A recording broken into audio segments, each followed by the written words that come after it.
I'm sorry. There simply isn't any more. This is Dighton Hill Village, traveller. Ah, the castle.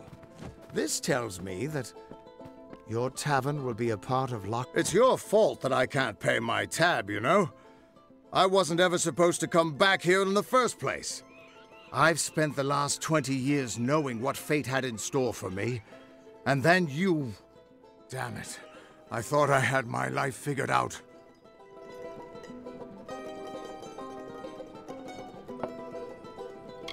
Not for a Fate Weaver, it isn't. But that's just the problem. When I was young, I thought I could overcome anything. Now, I know otherwise. I fought beasts the size of trees, was celebrated by mortals and Fae alike. When I was initiated into the Fate Weavers, I thought it was a reward for my good deeds. The first time I saw my own fate, I realized it was nothing but a curse. My own death, of course. But not a hero's death as I had always dreamed. I was going to die alone and unknown, killed by an Etin and used for stew. It was a terrible end, but I knew it was part of fate's greater plan. Then you came and changed that future. You stole my part in the tapestry. I was at peace with knowing the worst. But what do I do now that there's nothing to know?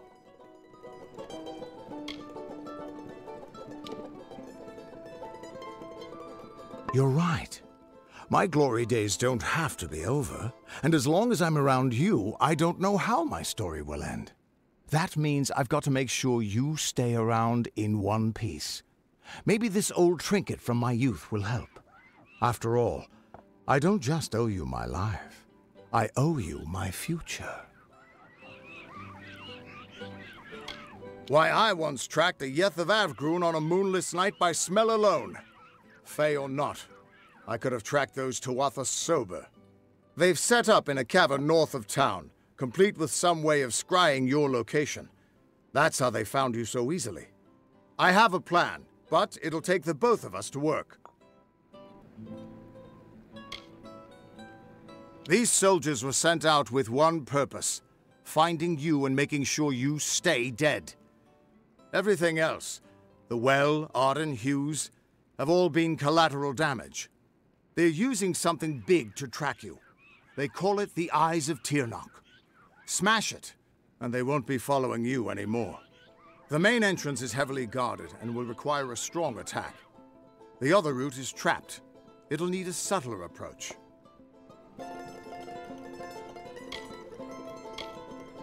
Straightforward and direct. A warrior after my own heart. I'll cover the back and make sure they can't escape to report back to whoever sent them here. Let's track down some trouble.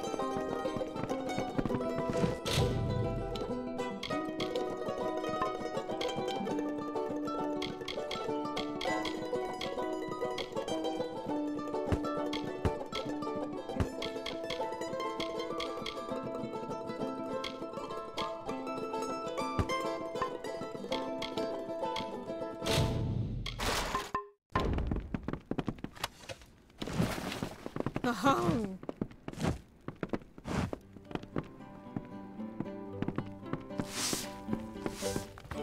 How could a person's fate just change?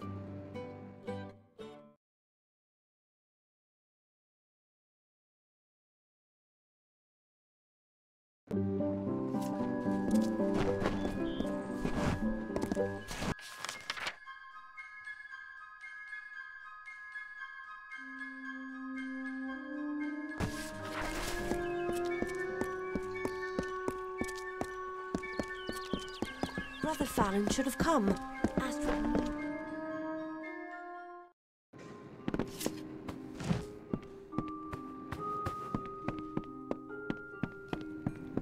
Can I help you? Looking for a blacksmith. Forgive me. Blood plague, you know. I've got it, but not near as bad as some. Grey Gunner's laid up. So's that dear girl, Kareen. Cora brought us together.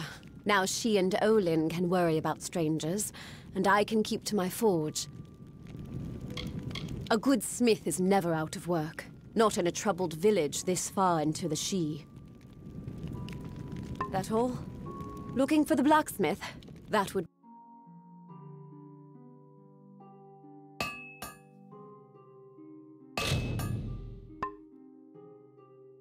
be me. That all?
The militia's store of potions has been used up, and we lost our alchemist nearly a month ago. Now it's up to me to resupply reagents and brew the potions. Somehow.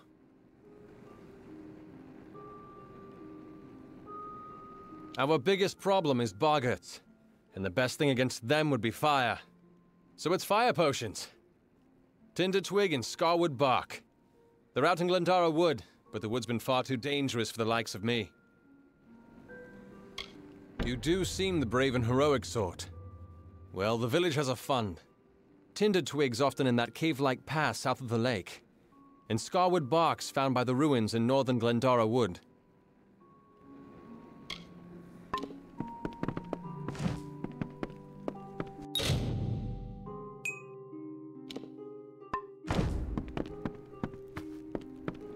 We're under a plague here in Dighton Hill, I'm afraid. You may wish to...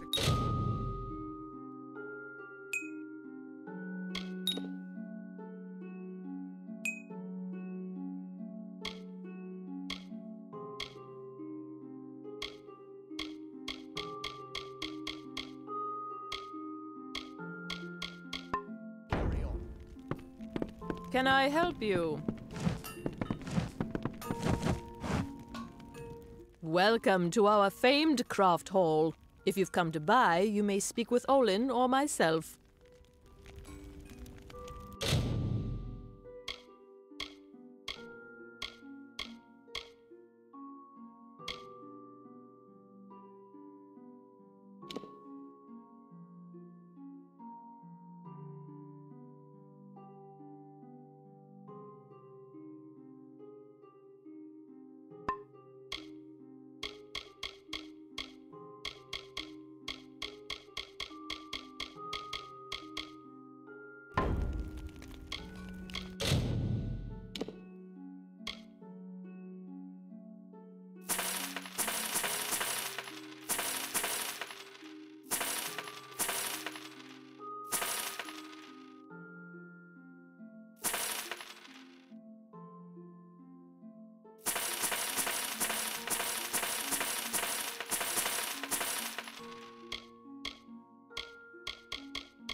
Come back anytime.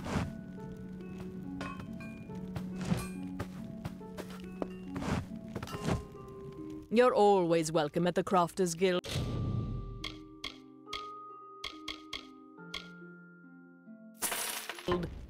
Come back anytime.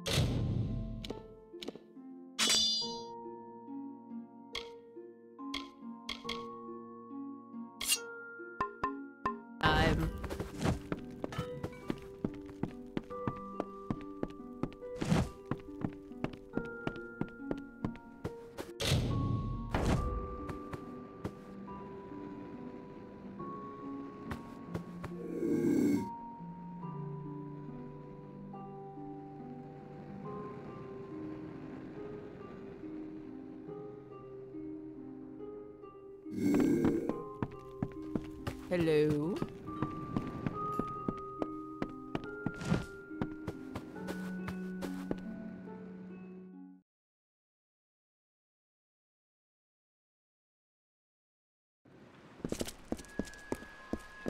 Half the village sings.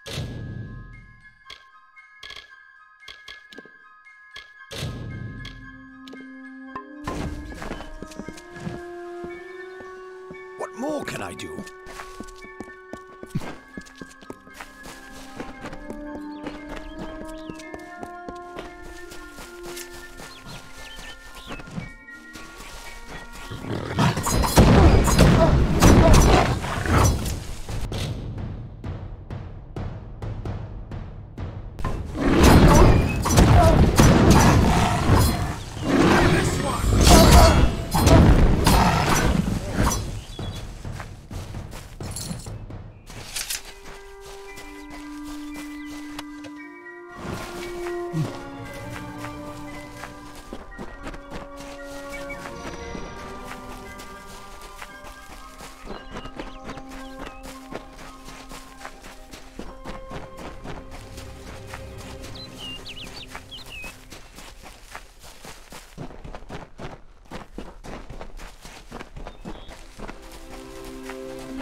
This is the front entrance.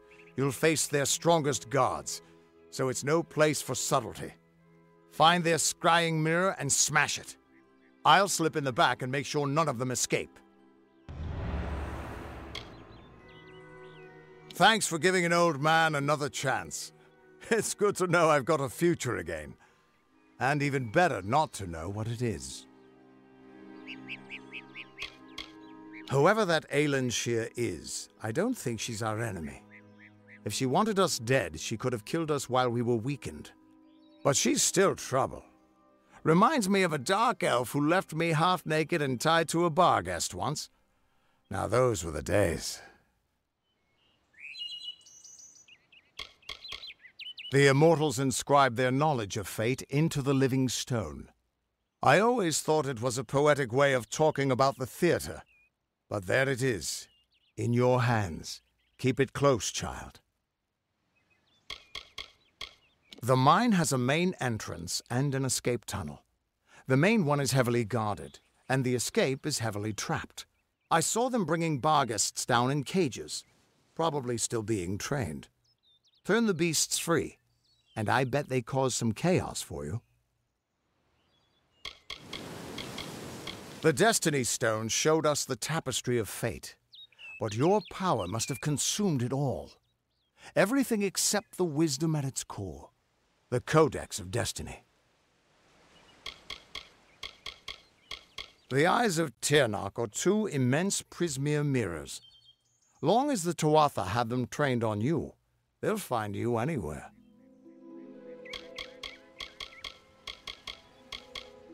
We'll be attacking their camp from both sides. We can't have any of them escaping to report back. The Crystal War, they've been calling it. 10 years ago, the Winter Fae turned violent and attacked us in force, calling themselves the Tuatha Daon. They say it's their sacred duty to cleanse the mortals from their lands. Naturally, the humans and Alpha who live here aren't so happy with that plan.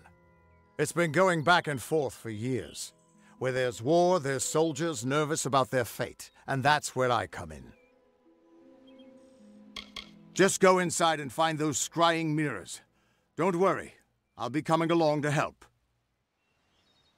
Good luck. I'll see you inside.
We're here.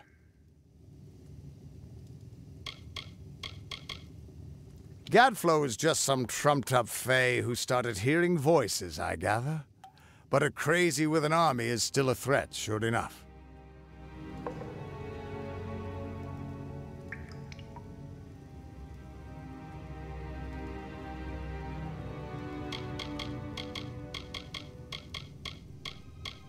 Not until you smash those mirrors.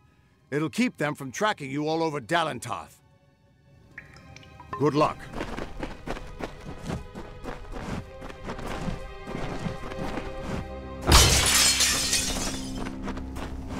The undying mortal has grown tired of running, has he? Decided to fight back?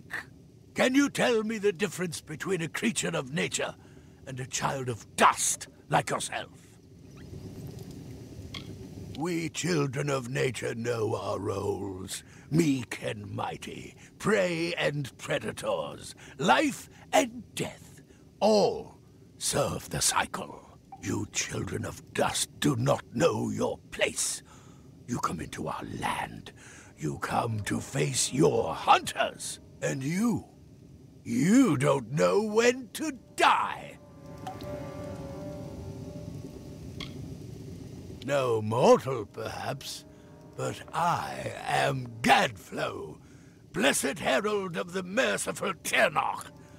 Our army shall cleanse the world of your mortal imperfection.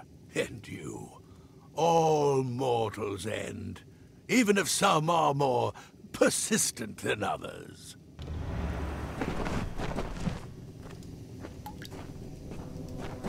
At least the Tuatha won't be able to track you so easily now. But it looks like you've got the personal attention of their king, Gadflow. If you were anyone else, I'd suggest you start running and not stop for a few years. But you might just have a chance. You're a mortal that survived death. You exist outside of fate. The Fae do not deal well with change, and you represent a threat to whatever has driven them to this war. And as much as I hate to say it, you'll need to take Aelin Shear up on her offer of help. The Codex of Destiny should hold some answers for you. For all I know, you already met with her at the House of Ballads, but it sounds like she's the only lead now.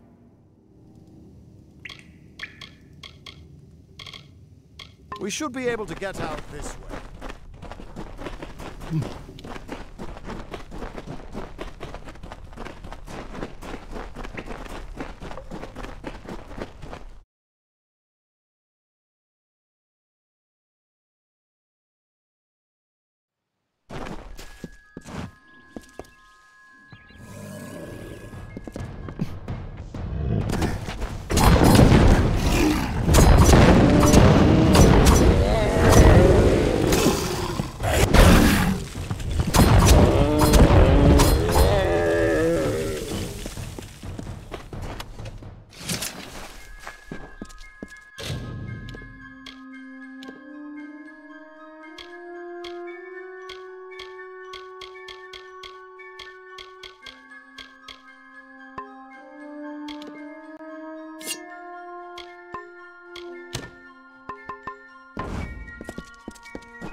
Here to join, then?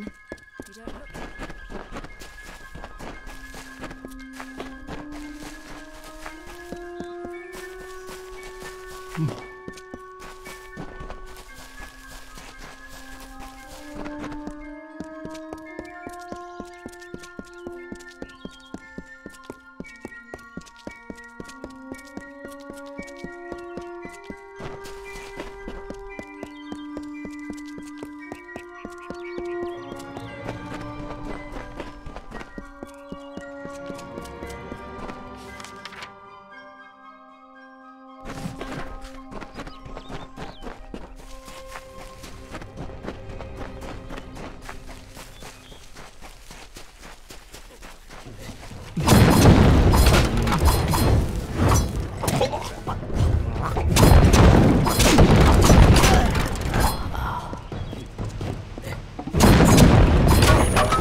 Listen, all of you.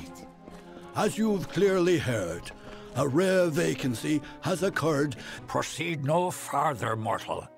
You are not one of our kind, and the seat of Sir Sagrel will never be occupied by one so mundane.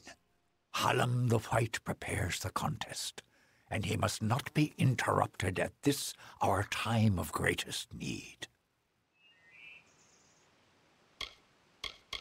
I am known as the Squire. It is my duty to assist the Chancellor of the House of Ballads in all of his many endeavours. Hallam treats me well, and it is an honour to serve. The mortals in Gorehart believe they have established a permanent settlement, but they are sadly mistaken. Those homes will crumble, those graves will multiply. Trees may be cut down, vines stripped away, but the forest will return, and it will not suffer the footsteps of men. Neither will the Fae. The storyteller leads us all in the telling of the great songs of the summer court. He administers our house and serves our great knights in the court of enchantments. The House of Ballads is home to the Court of Enchantments, where our heroes congregate and train before performing the feats that made them legends. There are 3 main structures on the grounds. The Court of Enchantments itself features the Wall of Saga, which depicts the most noteworthy songs in our canon. The Hall of Accolades is where the finest Fae crafters offer their services. Trainers can be found in the Summer Sanctuary, where we go when seeking enlightenment. Only the greatest heroes of the summer may be counted among the Court of Enchantments. Wenson, Belmaid, Ferrara, Olaine, Aylmer, and Creth. Their glory unites all Fae in a common narrative. It is one of the few things our people share. He was one of our most beloved knights, a ballad's treasure. I can't bear to think of him dead, now across the sea, a warrior for our savage cousins in the Winter Court. This new breed of mad fae has seized the Court of Winter in its grip. There can only be a summer and a winter.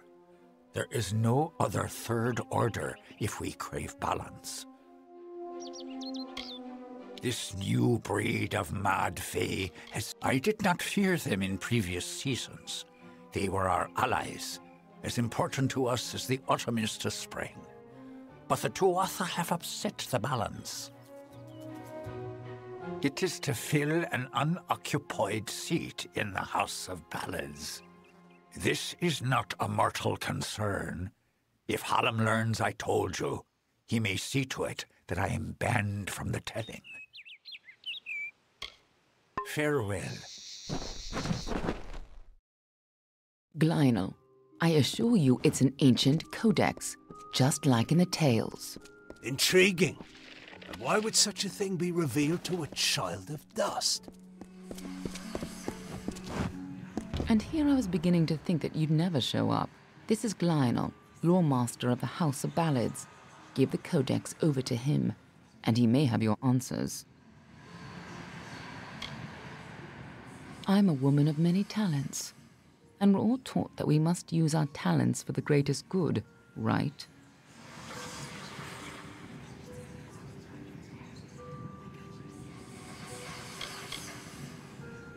The Codex of Fate is no simple lore stone. It's more subtle and complex than any mortal could comprehend. But a lore master of ballads may be able to interpret it. For a long time, they were content to keep to their play of the summer and winter courts. Now we fight Gadflow and the Tuatha for our very existence. A close friend once told me, strive to be whatever you want to be. Fate might be a lie, but if it isn't, then worrying about it won't change a thing. None of us could have foreseen the rise of Gadflow and his army, but we should have, and now we're all facing the price. Glynel's one of the greatest balladeers amongst the Fae, and the most learned lore master you'll find outside of Issa. And as it happens, he owes me a favor. The Fae do not have a written language, so their tales are their lifeblood, their history, and their future all in one. The House of Ballads is where they enshrine these legends and celebrate them time and again. The Winter Court, or the Unseelie, embrace the destruction and decay of nature. They aren't evil, but they aren't exactly the best of friends. Normally they share power peacefully with the Summer Court. But since the Tuatha have seized power, there is neither peace nor predictability. The Tuatha are a radical sect of Fae within the Winter Court, led by Gadflow and his insane rants about their new god. They've taken power and declared war on mortals. They use raw Prismia to enhance their power, and their devotion borders on madness.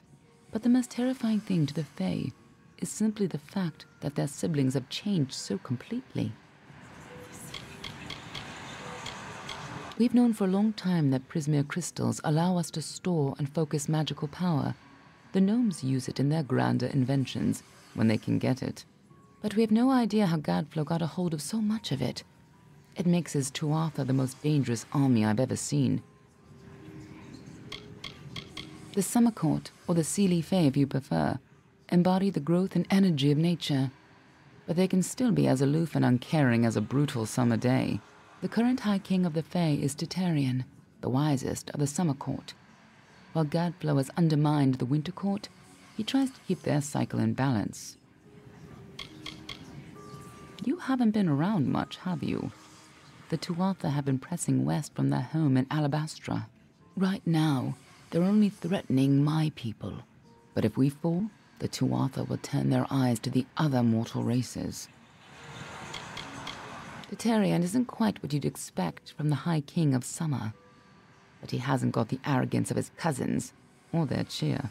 Ever since Gadflow killed the High King of Winter and started the war, Titarian has become distant and melancholy, and blind to the dangers around him. Lore Master Glynel has devoted centuries to the study of lore and ancient Fae stories. The codex he found isn't just any lore stone. Just talk to him, and I'm sure he'll be able to shed some light on the issue. Be on your way. You must be Lady Shear's friend. She speaks very highly of you. An occasion rare enough to be worth recording in its own right. But let's see this codex. Oh, nothing. This is no mere lawstone, you know. The Codex of Destiny is distilled knowledge from the High King of the Fae, given to the first Fate Weavers. To have such knowledge in your hands is a tremendous gift. But why did it reveal itself to you? Nonsense. All children of dust have a story that is written before you see your first dawn. Now, I can only make out some parts, but this is odd. The Codex speaks of an exception, a void, an end to the endless. This is simply too much. The High King would never pawn such absurdity off as wisdom. I'm sure you think it is. I fear you must have been taken in by a forgery. A perfectly created one, perhaps, but a forgery nonetheless. But this codex speaks of impossible things, changes to fate, death of the immortals, and other heresies. To ascribe these lies to the High King would be... I'm sorry, but I must ask you to take it away. I will have no part in these lies. All of us in the Western Feylands are subjects of High King Tatarian. Our presence maintains the natural balance, bringing the green of spring at winter's end. We are the story that is told in every age, with different words, but the same meanings. We are the blazing summer and the brooding winter, forever following one another. We are, as we have always been and shall ever be, no more and no less. He is an offense to our people. He upsets the natural order, and his war breaks the cycle. I will speak no more of him. As antiquarian, I'm keenly aware of the lesser ballads in Fey telling, and do my best to ensure that they're not lost in the wide river of time. I'm keeper of the Echo Stone here in the House of Ballads. It has only come to us recently, but I find its purpose most fascinating. It is a new relic crafted by several of our most attuned Fey mages. Usually the notion of new repels me, but in this case, I can't help but feel a spark of curiosity. The Echo Stone can be used like a lore stone to experience past narratives, stories that have long since left the lips of their tellers. However, one can only use the Echo Stone if he has the right matching cairn, a magical key devised by Hallam the White himself. Every creature has its story, the wake it leaves behind in its travel. That is a telling. It is a narrative of defeats and victories that give every life meaning. Our Fey telling goes on from creation deep into the hidden end. Until then, we celebrate the small songs, the ones that celebrate the spring in which we find ourselves. Our Fey telling goes on. For you, tales are naught but a reminder of your inevitable decline. But for the Fae, our tales are eternal reminders of our truest selves. Here we celebrate the very heart of our kind. The greatest of our tales, reborn and relived. His wisdom is above us all, even the lords and ladies of the House of Ballads. The High King guides us in all the grand telling of the Fae. The role of the storyteller is the most important to the Fae in the Court of Summer. He watches the telling as it unfolds. His gaze is not on one ballad, but all of them. Is there a meaning to it? Only its author can tell you. Do not bother me with such foolishness again. Lionel spends his life cherishing old stories, but show him something truly new, and he dismisses it. Tragic. First of all, we ignore this fool. Most Fae aren't comfortable with change, and you are certainly something new. I'm afraid that only one person will really be able to help us with the Codex. the High King himself. It will be difficult. His court is in the city of Issa. Very few mortals are permitted in its gardens. I do know one individual who can grant you permission to enter, but you'll have to meet him alone. Nirelem is a private person, and he carries a grudge against me, although perhaps person isn't the right word for him, nor is him. You'll find him in southeast Dalantoth, at Caer Nirelem. Just head towards the giant tree, and, well, you'll see. That codex isn't just a complicated lore stone. It seems to tell a tale most Fae don't want to hear, and created by High King Titarian himself, no less. Interesting. You'll have to meet him on your own. I'd accompany you, but Nirelem and I have our disagreements. Good luck with Nirelem, and ignore anything he says about me.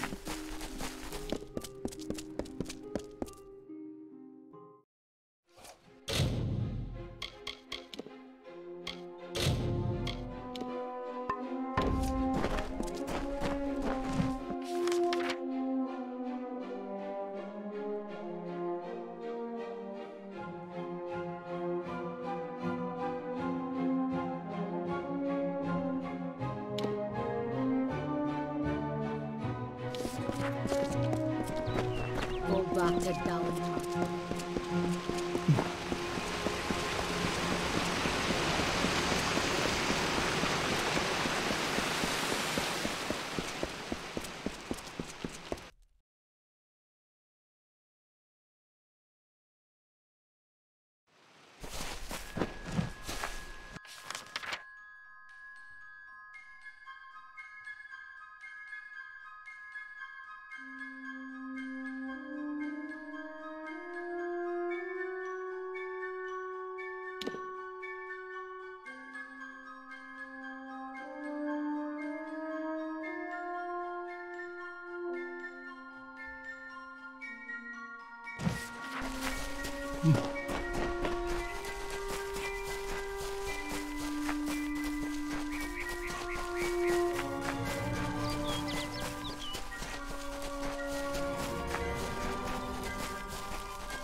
Well now, looks like a nice cut of meat just fell into our laps.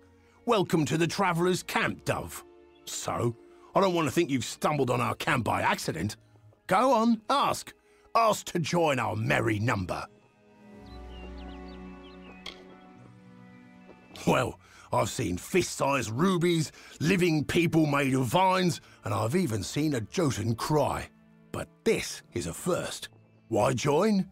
The Travellers are renowned rogues, thieves, and all-around good folk. If you live in the shadows, away from the law, we're for you. You want riches? We'll help you take them. You want fame? They'll sing songs of you forever. Want adventure? Look no further. I thought by the look of you that you might. I have a good feeling about you, but some feelings count less around here than they should. I'll send you to the camp's leader, Krilgarin. She'll get you on your way.